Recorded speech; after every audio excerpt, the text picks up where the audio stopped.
श्री अरविंद इस योग के 3 प्रमुख चरण बताते हैं। पढ़ने में वो केवल 3 चरण कहते हैं, लेकिन एक एक चरण वामन अवतार की कहानी में जैसे एक चरण में धरती, दूसरे में आकाश और तीसरे में पाताल पे कॉन्क्वेस्ट हुई, उस तरह के 3 चरण हैं। पहला स्टेप है साइकिक ट्रांसफॉर्मेशन, चैत्य रूपांतरण। और चैत्य रूपांतरण या कोई भी रूपांतरण 3 अवस्थाओं से गुजरता है। पहले अनुभव, चैत्य अनुभव, उसके बाद चैत्य संसिद्धि, रियलाइजेशन, जब हम पूरी तरह उसमें रूटेड हो जाते हैं। नींद में भी कोई अगर हमें उठा करके पूछे कौन हो, तो हमारे अंदर चैत्य भाव, चैत्य अवस्था, वही हमारी सत्ता का सच्चा सेल्फ बन जाता है। और तीसरा रूपांतरण, जब उस चेतना की स्थिति का प्रभाव हमारी प्रकृति के ऊपर फैलता है और धीरे धीरे प्रकृति भी उसी रूप में, उसी ढंग से अपने आप को ढाल देती है जैसा कि चैत्य है। कल हम लोगों ने बहुत सुंदर अमलदा की माँ की मृत्यु के बारे में पढ़ा, जो चैत्य भाव का एक बहुत जीवंत उदाहरण है। वो आश्रम में नहीं रहती थी, वो बंबई में रहती थी और उनको एक असाध्य रोग, क्रॉनिक बीमारी थी, और अमलदा ने चिट्ठी लिखी माँ को, टेलीग्राम भेजा। बाद में उन्होंने शरीर त्यागा। तो अमलदा बताते हैं माँ को कि शरीर त्यागते समय अंतिम दिनों में उनकी अवस्था ऐसी थी कि वो केवल माँ श्री अरविंद को याद करती थी और उसी भाव में रहती थी। और माँ का चित्र, श्री अरविंद का चित्र उनके छाती पर रहता था। और कोई भी डॉक्टर कुछ उनसे पूछता था कि तुम क्या सोच रही हो, तो कहती थी I am thinking of mother darling. मैं केवल माँ, जो मेरी सबसे प्रिय हैं, बिलवेड हैं, उनके बारे में सोच रही हूँ। माता जी बताती हैं कि अब ये तो उनकी तरफ से जो उन्होंने ऑब्जर्व किया, माता जी बताती हैं कि ये एक एक्स्ट्रा ऑर्डिनरी इवेंट था। और एक्स्ट्रा ऑर्डिनरी इवेंट क्या था? वो बताती हैं कि जब तुमने टेलीग्राम भेजा अपनी माँ के बारे में, तो मैंने आई पुट फोर्थ कि एक विल डाली मैंने कि जो भी उसकी सोल की विश है उसके अनुरूप हो। तो पहले उसकी सोल की विश शरीर त्याग करने की नहीं थी, धीरे धीरे धीरे वो ठीक हो रही थी। फिर माँ ने देखा कि 1-1.5 साल 2 साल वो इस प्रकार से चलेंगी, लेकिन वो बड़ा पेनफुल पीरियड होगा। फिर अमल किरण का दूसरा टेलीग्राम पहुंचा कुछ समय के पश्चात, और माँ कह रही कि मैं अचानक टहल रही थी एंड हाईएस्ट विल, जो जनरली इंटरवीन नहीं करती है, भगवान की कॉस्मिक डिवाइन की विल, जो इस सृष्टि को पीछे से धकेलती जाती है भगवान की तरफ, और वही विल हमारे इंडिविजुअल रूप में हमारा मार्गदर्शन करती है, जीवन की कठिनाइयों के थ्रू हमको आगे ले जाती है। लेकिन ट्रांसेंडेंट विल जनरली इंटरवीन नहीं करती है, क्योंकि उस विल को संभालने की शक्ति मनुष्य के अंदर आमतौर पर नहीं होती है। पर माँ कहती है suddenly the supreme will, the highest will descended.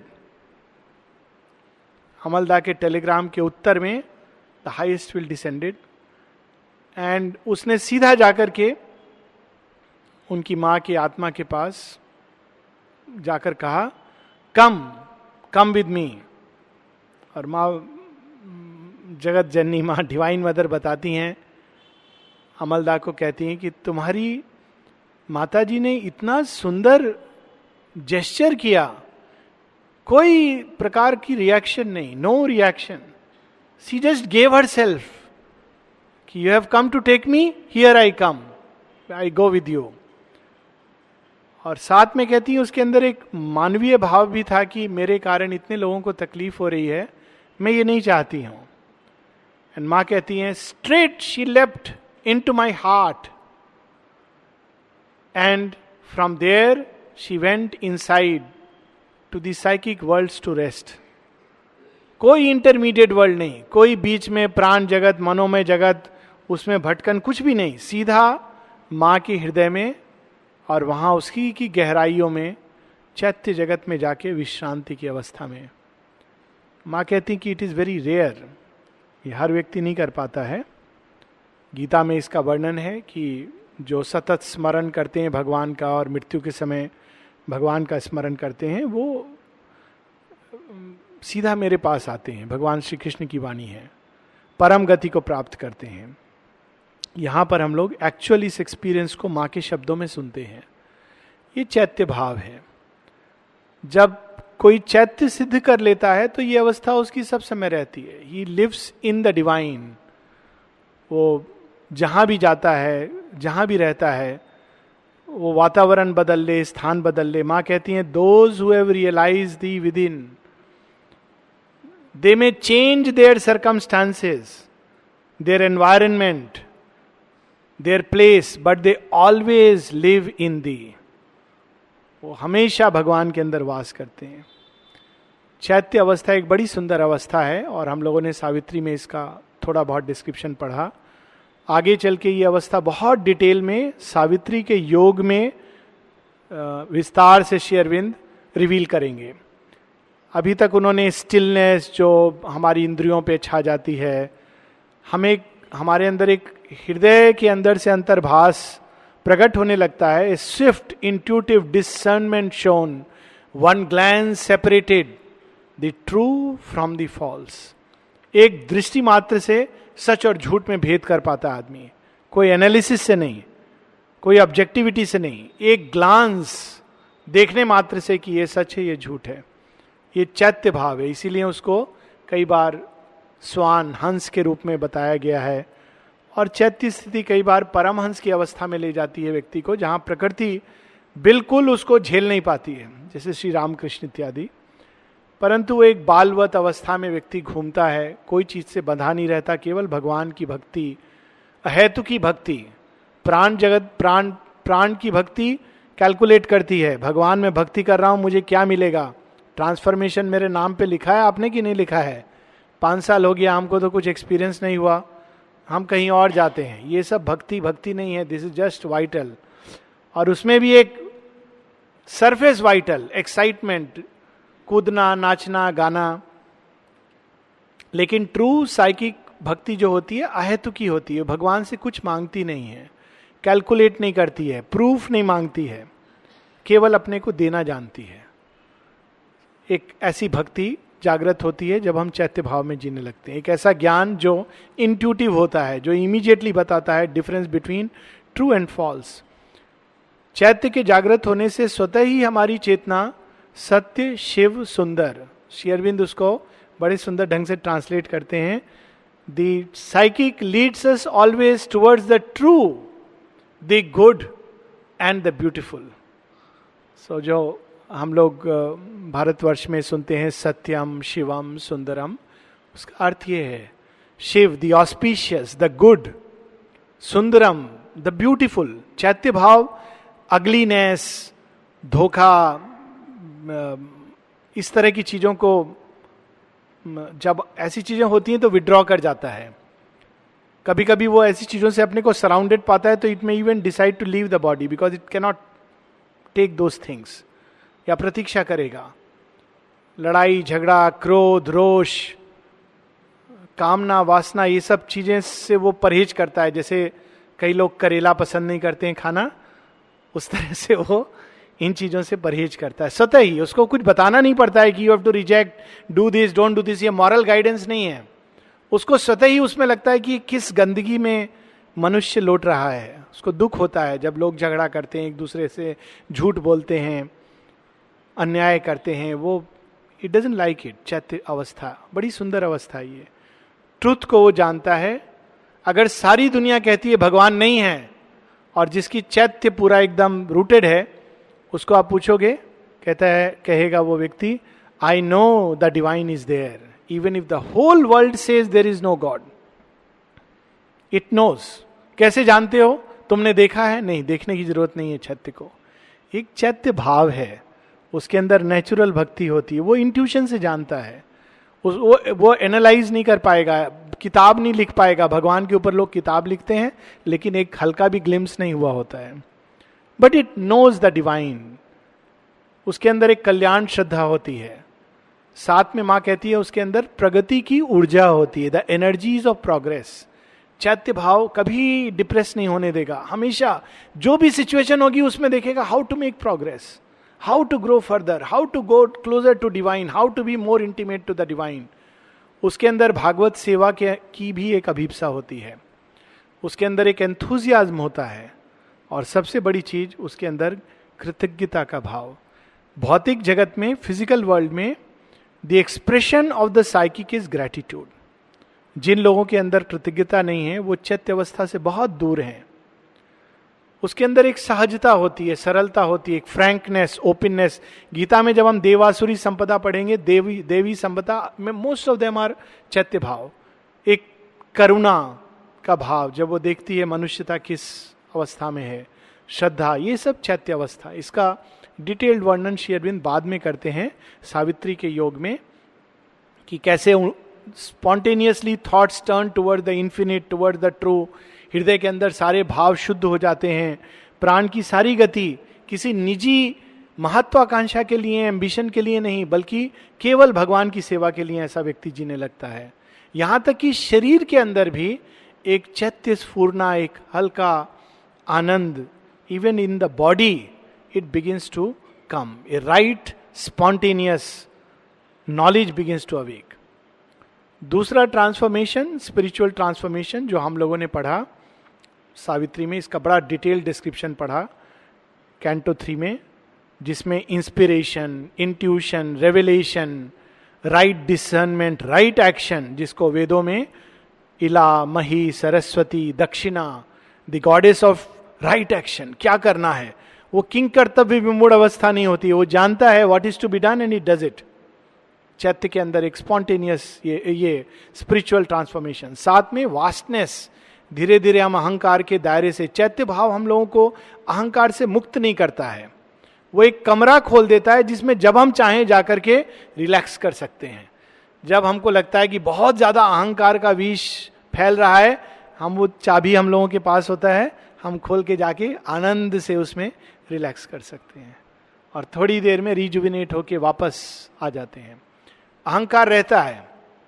Spiritual transformation जब होता है तो धीरे धीरे धीरे अहंकार का दायरा टूटने लगता है और हमारी चेतना उच्चतर लोकों में प्रवेश करने लगती है, जिसमें चिर शांति, चिर आनंद, शक्ति, ज्ञान जो इंट्यूशन और इंस्पिरेशन के रूप में, रेवलेशन, इस प्रकार की चीजें आम होने लगती हैं। A wide God knowledge broadened from with in. इस ये साइको स्पिरिचुअल ट्रांसफॉर्मेशन जो सावित्री में हम लोगों ने वर्णन पढ़ा था। इसके बाद जो तीसरा स्टेप है द सुप्रामेंटल ट्रांसफॉर्मेशन, अब हम उसको पढ़ रहे हैं और इसमें दोनों चीजें श्री अरविंद साथ साथ लाते हैं, the touch of the over mind and the touch of the super mind.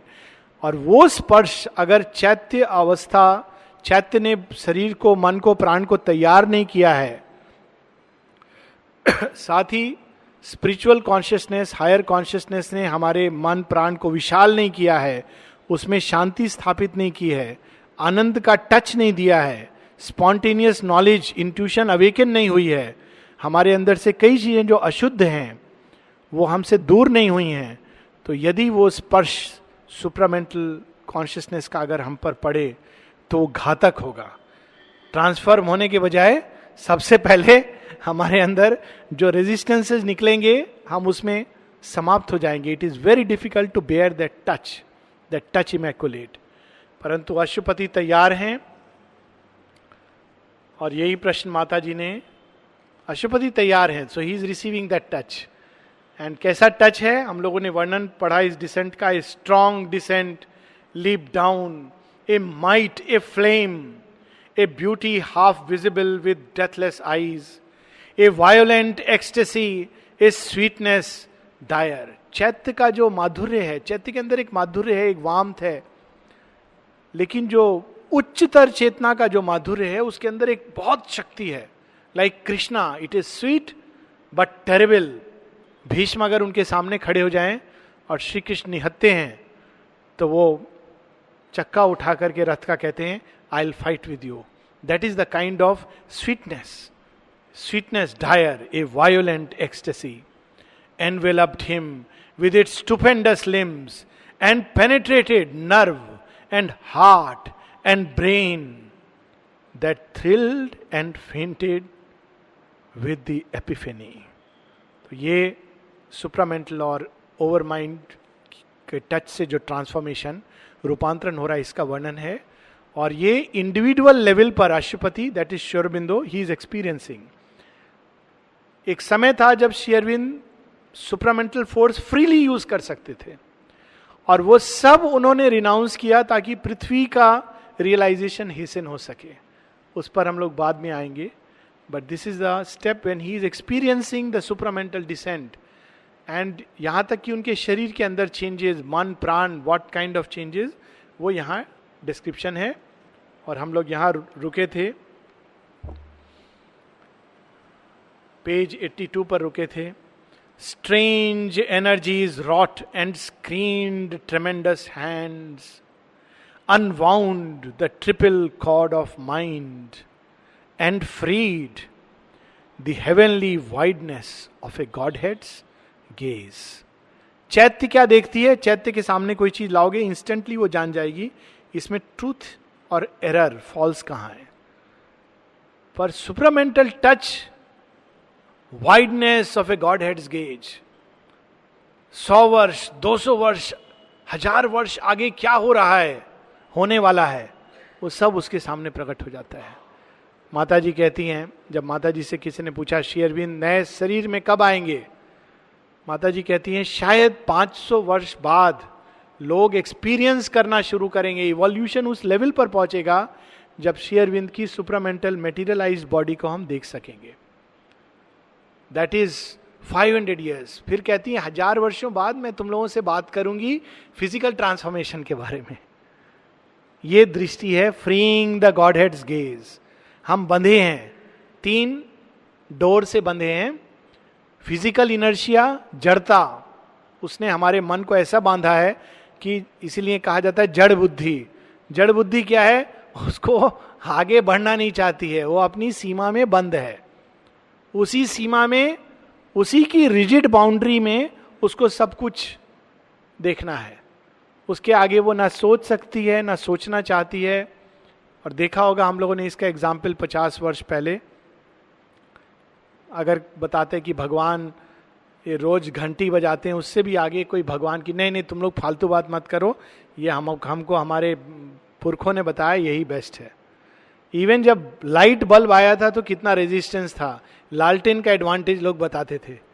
तो ये जड़ बुद्धि है, ये हमको फ्री जब तक नहीं होगी हमको आगे प्रकाश को नहीं देखने पाती है. उसी तरह the second cord, the vital mind, जो केवल कल्पना के जगत में जीता है. हमने वो कहानी में पढ़ा था, भगवान ऐसा है, एक भगवान की कहानी, वही बस वहां पर रुक गया कल्पना के क्षेत्र में. वो एक सिंबल है, उसके आगे एक रियलिटी है, उसको नहीं देख पाता है. या तीसरा द रैशनल माइंड. लोग कहते हैं भगवान है तो ऐसा क्यों है, वो अच्छा आदमी था उसके साथ ऐसा क्यों हुआ था. ये रैशनल माइंड, ये सीमाएं, ये. लेकिन जब उच्च चेतना, उच्चतम चेतना टच करती है, unwound the triple cord and freed from within the Godhead's gaze, आदमी वह देखने लगता है जो हम इस सीमा के अंदर, परिधि के अंदर देख नहीं पाते. आगे हम लोग बढ़ेंगे पेज 82 पर. As through a dress the wearer's shape is seen, there reached through forms to the hidden absolute, a cosmic feeling and transcendent sight. Cosmic feeling, एक ऐसी संवेदना, एक ऐसी भावना जो एक हम व्यक्तिगत भावना के दायरे में नहीं एक्सपीरियंस कर सकते हैं. व्यक्तिगत भावना कहाँ तक पहुंच होती है? हमारा रिलेटिव, या जो हमारा भाषा बोल सके, या खासकर जो हम लोगों का खूब अहंकार को पोषित करे, हम लोग कहते हो देखो बहुत अच्छा आदमी है, बहुत बड़ा साधक है, क्यों? हमारा अहंकार को पोषित करता है। या हम लोग कहते हैं उससे हमको बहुत पॉजिटिव वाइब्रेशन आता है। ध्यान दीजिएगा, जो लोग बोलते हैं जिनको इनसे बहुत पॉजिटिव, कई बार हमारा अहंकार को पोषित करता है। और जो एक बार अहंकार को पोषित नहीं करे, बहुत नेगेटिव आदमी है। हम लोगों की भावनाओं की सीमा ये है। लेकिन एक कॉस्मिक फीलिंग है, वो ओवर माइंड के टच से आती है, जिसमें आदमी किसी चीज से भयभीत नहीं होता है, किसी चीज से जुगुप्सा नहीं होती है। ततो ना भी जुगुप्सते, क्योंकि सब चीज के अंदर वो उस वासुदेव का स्पर्श, नारायण का स्पर्श जानता है। So that brings A cosmic feeling and transcendent site. लोग अक्सर बात करते हैं कि श्री अरविंद ने जो जेल में दर्शन किया था, वासुदेवम सर्वमिति, और साथ ही उन्होंने नारायण भी के भी रूप में उन्होंने कहा है, तो व्हाट वाज दैट एक्सपीरियंस? माता जी 1962 में बताती हैं, it was the supramental experience. बहुत कम लोग जानते हैं कि माँ ने इस एक्सपीरियंस को सुप्रामेंटल एक्सपीरियंस बताया। Even before Shri Aurobindo has come here, Mother has said it was of course the supramental experience.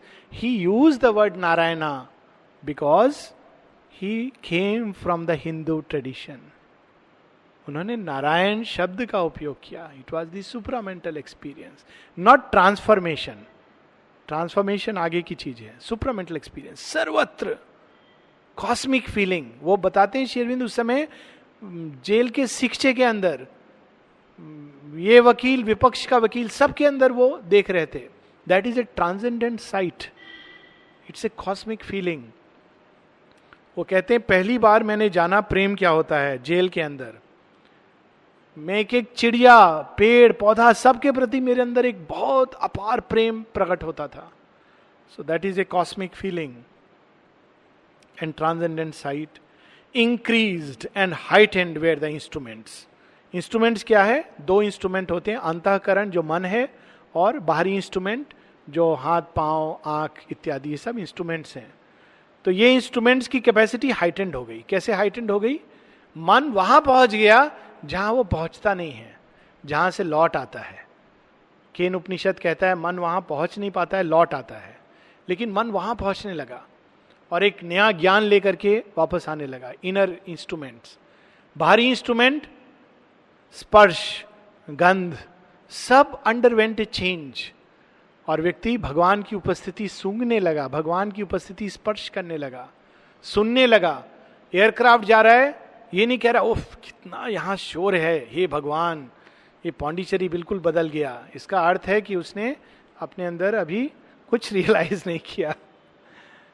एक अलग अवस्था है जब आदमी जिसमें भी जाता है, ऑटो रिक्शा, श्री अरविंद की पोयम है, the trumpet of the auto and the siren, जो जहाज का सायरन है, ऑटो की आवाज है, उस सब के अंदर वो भगवान की वाणी सुन रहे हैं।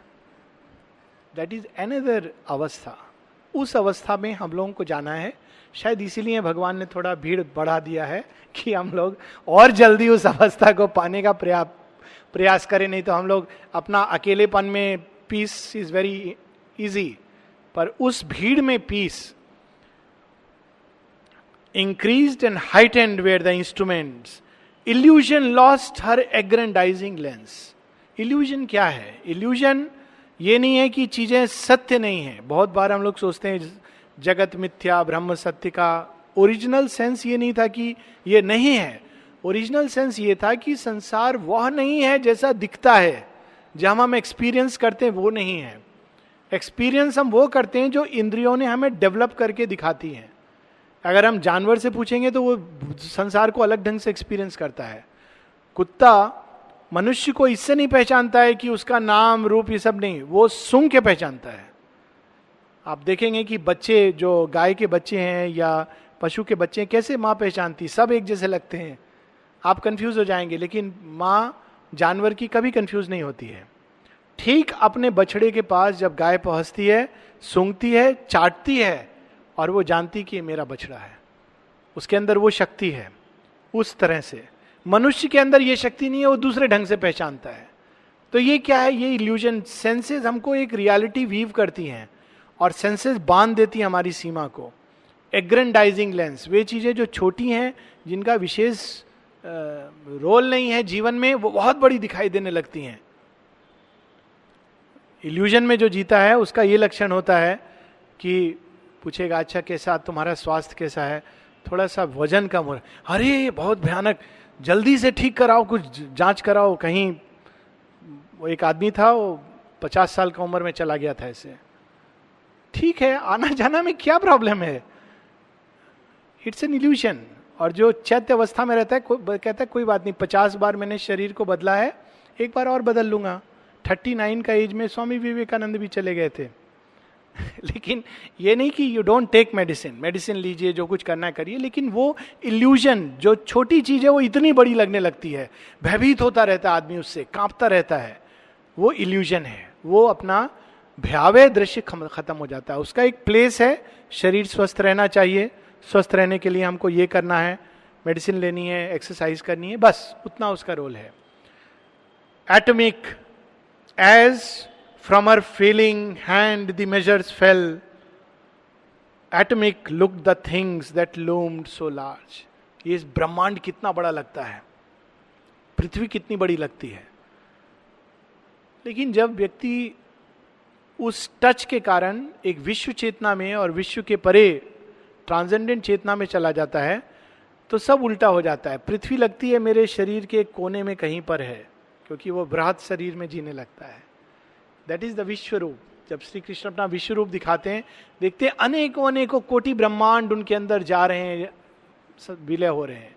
ऐसा ही माँ के बृहत रूप का वर्णन है देवी पुराण में, कि ब्रह्मा विष्णु महेश कहते हैं हम कहाँ से आए हैं, तो वो जाते हैं ऊपर ऊपर जाते हैं, प्रकाश को पकड़ते पकड़ते अचानक वो माँ भगवती के पास पहुंचते हैं. तो एक एक नख के अंदर वो देखते हैं अनेकों अनेकों ब्रह्मांड हैं, अनेकों ब्रह्मा विष्णु महेश हैं. तो उनकी बुद्धि चकरा जाती है कि हम कहाँ आ गए हैं. तो atomic loom the things seem the things that loomed so large.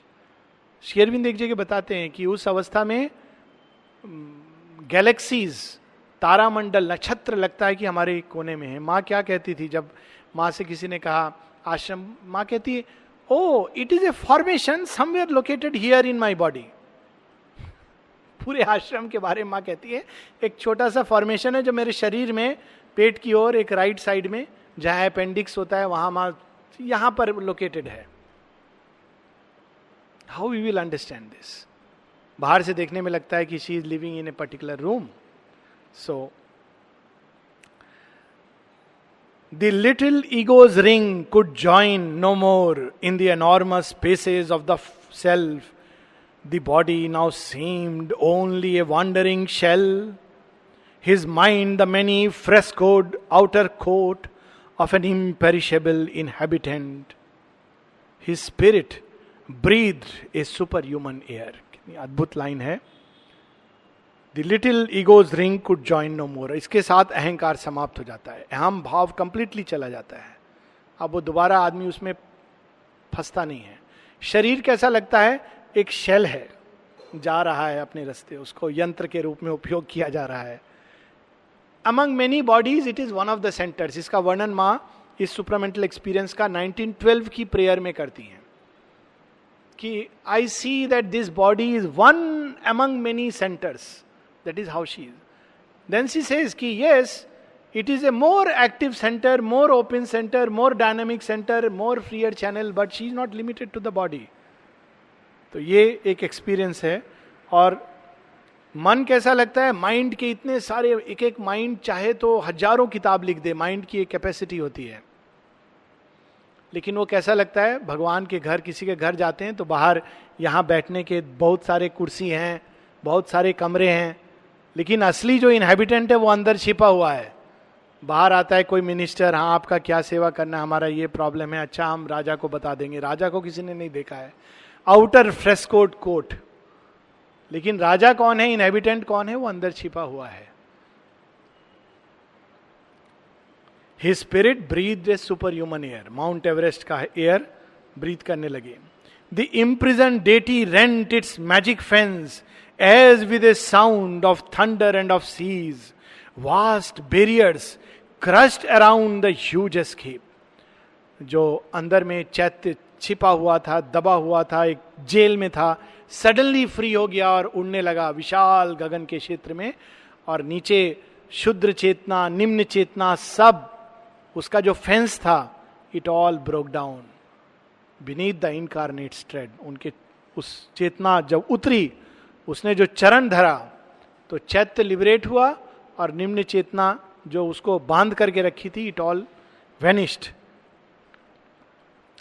Immutably coeval with the world, circle and end of every hope and toil, inexorably drawn round thought and act, the fixed immovable peripheries efface themselves beneath the incarnate's tread.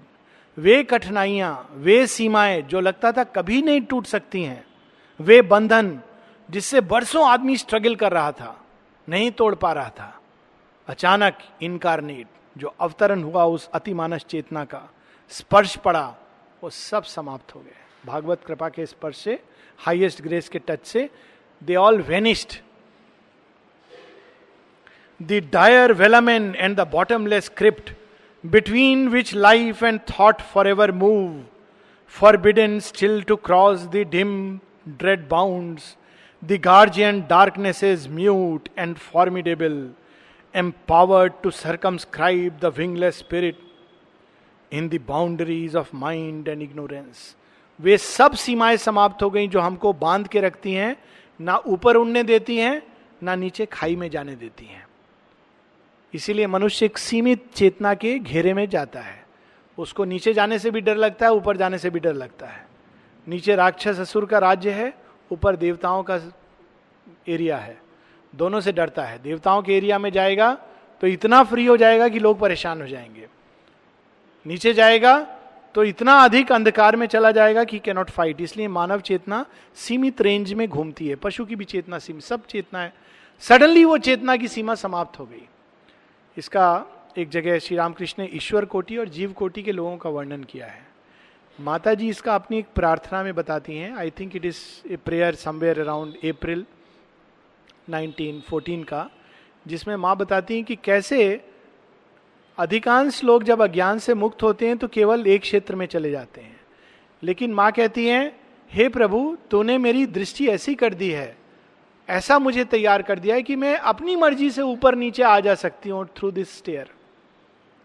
एकदम अंधकार में उतर सकती हूँ, एकदम परम प्रकाश में जा सकती हूँ at my will. It is what Shri Ramakrishna has intuitively known as Ishwar koti. So यहां पर वो सब बैरियर समाप्त हो गए। Protecting no more a dual eternity, vanished rescinding their enormous role. वो दोनों एक ही हो गए, दोनों में एकत्व का भाव। अंधकार में भी उसने उस परम प्रकाश को पा लिया, छिपा हुआ देख लिया, और परम प्रकाश में उसने अंधकार की संभावना ढूंढ ली। इट बिकम्स वन, जो ताओ का एक सिंबल है। इट्स वेरी इंटरेस्टिंग, पर उसके बारे में कभी और। So it became one. The expanding ones figure of creation's vain ellipse, the expanding zero lost its giant curve. The old adamantine veto stood no more. क्या संभव है, क्या संभव नहीं है, ये पॉसिबल है, ये इम्पॉसिबल है, समाप्त हो गया। कल मुझे किसी ने बड़ी सुंदर बात बताई, इजराइल के एक सैनिक ने बताई। उसने कहा कि डिफिकल्ट कैन बी डन, जो कठिन है उसको किया जा सकता है। Impossible takes some more time, असंभव थोड़े और समय में किया जा सकता है, इतना ही डिफरेंस है। तो यहां पर हम देखते हैं उस भाव को, ओल्ड एडेमेंटाइन वीटो स्टूड नो मोर। क्या संभव है, क्या संभव है, भगवान की ओमनीपोटेंस, ओमनीसियंस के लिए सब कुछ संभव है। Overpowered were earth and nature's absolute rule, obsolete rule. वे नियम जो कायदे कानून, ऐसा करने से ऐसा होता है, ऐसा करने से वैसा होता है, they are all effaced. The python coils of the restricting law, अजगर की तरह जिस विधाता के विधान ने मनुष्य को और पृथ्वी को बांधा हुआ था, वो गांठ खुल गई। Could not restrain the swift arisen god, abolished were the scripts of destiny, विधाता का विधान बदलने की सामर्थ्य आ गई। माता जी से जब कोई कहता था, माता जी मेरे तो ऐसे किसी ने भाग्य में, माँ कई बार उसको फाड़ करके फेंक देती थी। My child that destiny no more applies to you. एक बार किसी ने कहा, हाथ दिखाया, माँ ने उसको ऐसे किया, कहा नाउ इट इज गॉन। किसी ने कहा मेरा कपाल देखकर, किसी ने कहा, माँ ने रब करके कहा I have rubbed it from your destiny, eraser से रब कर दिया। This is the power that yoga gives. Yoga is not an intellectual process. किताब लिखने से ये शक्ति नहीं आती है, ये जेन्युइन योग से। Abolished were the scripts of destiny. There was no small death hunted creature more. हम मृत्यु हमारा पीछा कर रही है, उसे हम भागते रहते हैं। कभी डिस्पेंसरी भागते हैं, नर्सिंग होम भागते हैं, पीम्स, जिपमर, कहाँ कहाँ भागते हैं। डेथ हंटेड क्रीचर, शायद कहीं पर कोई मिल जाएगा जो हमको मृत्यु से बचाएगा। पता चला जिस डॉक्टर ने अपॉइंटमेंट दिया था कि तुम आ जाओ, हम ऑपरेशन करके तुमको बचा देंगे, वही मर गया। ऐसा भी हुआ है रियल लाइफ में।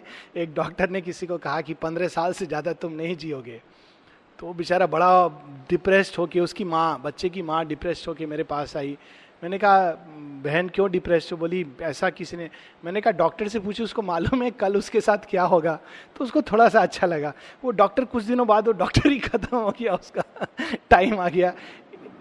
आई am not saying human beings don't die, but death hunted creature, ये भाव, ये भय समाप्त हो जाता है। मृत्यु आएगी, कोई बात नहीं, हम मृत्यु को थोड़ी जाएंगे, माँ के पास जाएंगे, like Amalda's mother, we will go straight to her. इसमें डरने का क्या बात है? यहाँ ऑफिस है, वहां भगवान का घर है, भगवान के ऑफिस से भगवान के घर में जाने में क्या डर है? सो डेथ हंटेड क्रीचर समाप्त।